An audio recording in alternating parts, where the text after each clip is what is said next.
Saudara-saudari yang terkasih dalam Kristus, kita jumpa lagi dalam Mutiara Sabda Allah, Selasa 1 April 2025. Dalam nama Bapa, Putra, dan Roh Kudus. Bacaan pada hari ini kita ambil dari Yohanes bab 5 ayat 1 sampai 3a, dilanjutkan ayat 5 sampai 16. Mengambil tema orang itu disembuhkan seketika. Inilah Injil suci menurut Yohanes.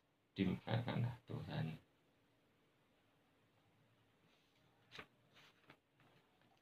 Sesudah itu ada hari raya Yahudi dan Yesus berangkat ke Yerusalem.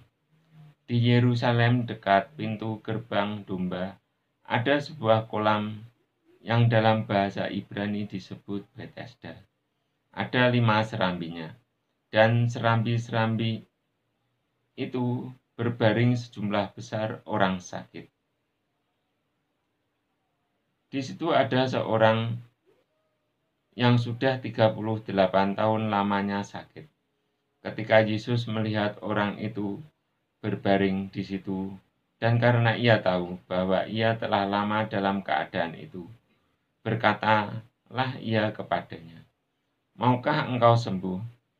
Jawab orang sakit itu kepadanya, "Tuhan, tidak ada orang yang menurunkan aku ke dalam kolam itu apabila airnya mulai guncang. Dan sementara aku menuju ke kolam itu, orang lain sudah turun mendahului aku." Kata Yesus kepadanya, "Bangunlah, angkatlah tilammu, dan berjalanlah." Dan pada saat itu juga sembuhlah orang itu, lalu ia mengangkat tilamnya dan berjalan. Tetapi hari itu hari Sabat. Karena itu orang-orang Yahudi berkata kepada orang yang baru sembuh itu, "Hari ini hari Sabat dan tidak boleh engkau memikul tilammu." Akan tetapi ia menjawab mereka, "Orang yang telah menyembuhkan aku, dia yang mengatakan kepadaku, 'Angkatlah tilammu dan berjalanlah.'" Mereka bertanya kepadanya, "Siapakah orang itu yang berkata kepadamu, 'Angkatlah tilammu dan berjalanlah'?"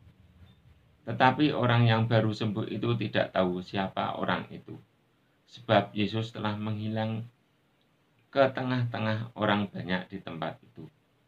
Kemudian Yesus bertemu dengan dia dalam bait Allah, lalu berkata kepadanya, "Engkau telah sembuh, jangan berbuat dosa lagi, supaya padamu jangan terjadi yang lebih buruk." Orang itu keluar, lalu menceritakan kepada orang-orang Yahudi bahwa Yesuslah yang telah menyembuhkan dia.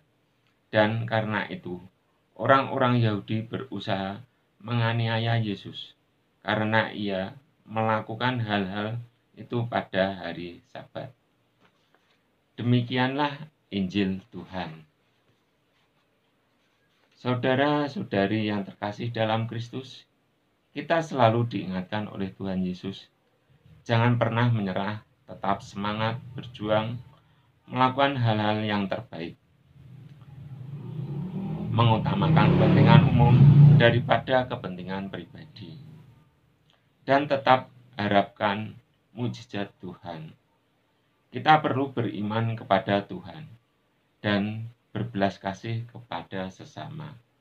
Kemuliaan kepada Bapa, Putra, dan Roh Kudus, seperti pada permulaan, sekarang, selalu, dan sepanjang segala abad. Dalam nama Bapa, Putra, dan Roh Kudus. Amin.